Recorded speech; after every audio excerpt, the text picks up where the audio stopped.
अस्सलाम वालेकुम। आज हम बात करेंगे ईरान इसराइल कॉन्फ्लिक्ट के ऊपर। जैसा कि आजकल का हॉट टॉपिक यही चल रहा है कि ईरान और इसराइल की जो जंग चल रही है उसके रीजनल कंट्रीज़ के ऊपर क्या इम्पैक्ट्स आ रहे हैं और इंटरनेशनल कम्युनिटी इसके ऊपर इसके क्या कमेंट्स स्टेटमेंट और क्या उनकी फॉरेन पॉलिसी है, क्या उनकी डिप्लोमेटिक पॉलिसी है ईरान और इसराइल के वार को लेकर। तो इसके ऊपर ब्लॉग बनाने जा रहे हैं। तो सबसे पहली बात यह है कि जब वॉर्स होती हैं तो उसमें बहुत सारी जो है फेक न्यूज़ आ रही होती हैं। तो कोशिश ये हम करते हैं कि जो ऑथेंटिक बात हो वो करनी चाहिए, ना कि कोई र्यूमर या कोई इस तरह की अनऑथेंटिक बात जो है वो एयर कर दी जाए। जैसा कि अभी रिसेंटली पाकिस्तान इंडिया की वॉर हुई तो उसमें इंडिया की तरफ से बहुत सी फेक न्यूज़ आ रही थी। मतलब ये है कि अभी हम लोग लाहौर पे कब्ज़ा करने जा रहे हैं, इस्लामाबाद पे कब्ज़ा करने जा रहे हैं और हमने इतने फाइटर जेट्स गिरा दिए, और बाद में ये पता चला कि अपने ही जो है वो फाइटर जेट्स वो गिरे हुए हैं।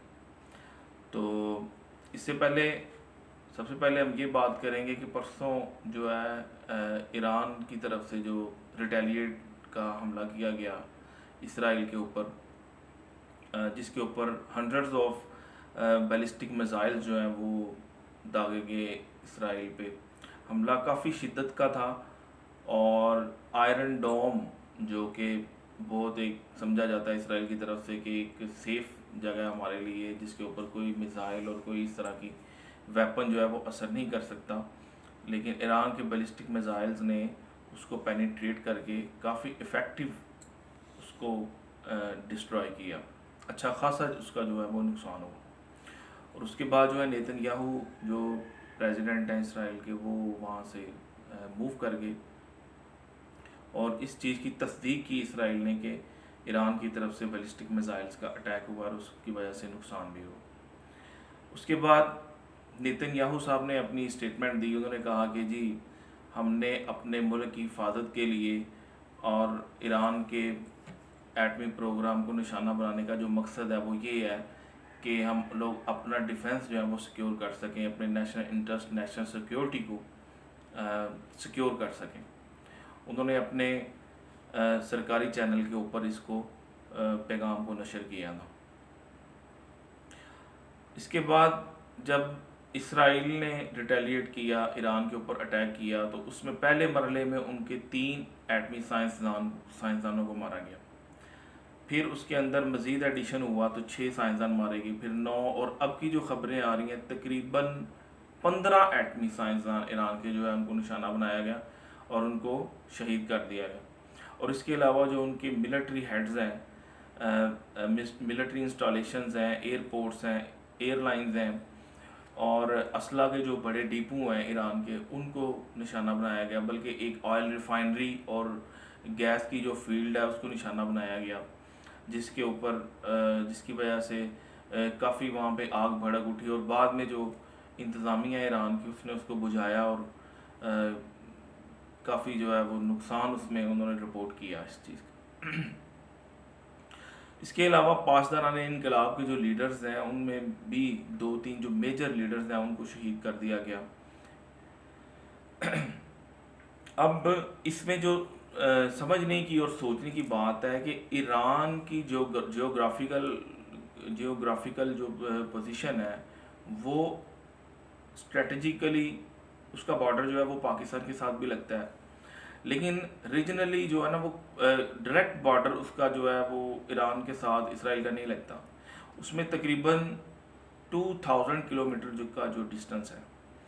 अब जो फाइटर जेट्स ईरान की तरफ से या इसराइल की तरफ से आ रहे हैं वो डायरेक्ट जो है वो नहीं पहुंच सकते, सिंगल प्रवास के साथ नहीं पहुंच सकते। या तो उन फाइटर जेट्स की एयर फ्यूलिंग की जा रही है जो इसराइल की तरफ से आ रही है, या फिर ये भी सजेशंस आ रही हैं, ये भी बातें जो है वो मीडिया पे गर्दिश कर रही हैं कि हो सकता है रास्ते में कोई एयर बेसिस जो है किसी और कंट्रीज़ की इस्तेमाल हो रही हों, या जो है वो बहरी बेड़े इस तरह के जो है वो इस्तेमाल किए जा रहे हों कि जिसकी वजह से वो फ़्लाइट्स जो है उसकी यहाँ पे पहुँच रही हैं।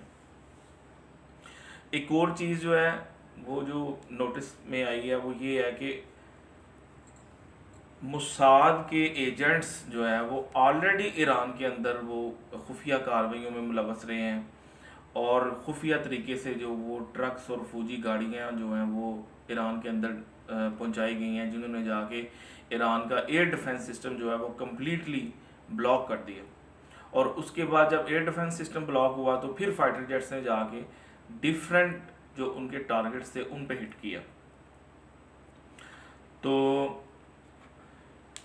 اسرائیل نے بھی یہ تسلیم کیا کہ ایران کا جو ایٹمی پروگرام ہے وہ ابھی تک محفوظ ہے، اور ظاہری بات ہے اسرائیل کا جو مین ٹارگٹ تھا وہ یہی تھا کہ ان کے ایٹمی سائنسدانوں کو تو ختم کرنا، ان کا ایران کا ایٹمی پروگرام جو ہے، ایٹمی تنصیبات جو ہیں ان کو ختم کرنا ان کا ٹاسک تھا. لیکن ان کا جو ایران نے اپنا ایٹمی پروگرام بنایا وہ زیر زمین جو ہے وہ بنکرز بنائے ہوئے ہیں بڑے بڑے، جہاں پہ لیبز اور ایٹمی سائنسدان جو ہے وہ اپنی ورکنگ کر رہے ہیں. اور ایران نے بھی اس چیز کی تصدیق کی ہے کہ ان کا ایٹمی پروگرام ابھی تک محفوظ ہے. امریکن صدر نے اس کے اوپر ہنگامی اجلاس بلایا تھا صدر ٹرمپ نے، اور انہوں نے یہ سٹیٹمنٹ دی تھی کہ ہم لوگ اس جنگ میں انوالو ہونے نہیں جا رہے. اور لیکن دوسری سائڈ پہ انہوں نے یہ ہی کہا کہ اگر اسرائیل کو کچھ ہوا تو ہم اس کو بچانے کے لیے ضرور آئیں گے. مطلب انڈائریکٹلی ایک کہہ لیں کہ پراکسی وار کی سچویشن چل رہی ہے. تو سپریم لیڈر آیت اللہ خامنہ نے کہا کہ جو ہے ہم اپنا ایٹمی پروگرام جاری رکھیں گے. ہمارے جو سائنسدان ہیں ان کے جو آگے شاگرد ہیں یا جو مزید لوگ ہم نے ٹرین کیے ہوئے ہیں وہ اس جو ہے اس کو کام کا جاری رکھیں گے. اب جو ہمارے ریجنل کنٹریز ہیں ان کی کیا فورن پالیسی ہے اسرائیل ایران وار کو لے کر، اس میں جو تازہ ترین سٹیٹمنٹس آ رہی ہیں، سب سے پہلے پاکستان کے پرائم منسٹر شہباز شریف صاحب نے جو اس کے اوپر سٹیٹمنٹ دی ہے، انہوں نے کہا کہ ہم اس کو اسٹرانگلی جو ہے وہ کنڈیم کرتے ہیں، اس جنگ کی حوصلہ شکنی کرتے ہیں، امن ہونا چاہیے اور مذاکرات کے ذریعے بات جو ہے وہ کانفلکٹ کو حل کرنا چاہیے. لیکن انہوں نے کہا کہ ہم جو ہے سٹینڈ کریں گے فلسطین کے ایران کے ساتھ، ہم اس کے ساتھ سٹینڈ کریں گے اور اس کو سپورٹ کریں گے. اور جو کل اجلاس ہوا ہے اسمبلی میں، سینٹ میں، تو اس میں سب سے پہلے انہوں نے کہا کہ ہم تو اسرائیل کو ایز اے اسٹیٹ کنسیڈر ہی نہیں کرتے، ہم لوگ اس کو اکنالج نہیں کرتے. یہ ایک دہشت گرد اسٹیٹ ہے جو کہ دوسرے کنٹریز کے اوپر بلا اشتعال جو ہے وہ حملے کرتا ہے اپنے ٹارگٹ کو اچیو کرنے کے لیے.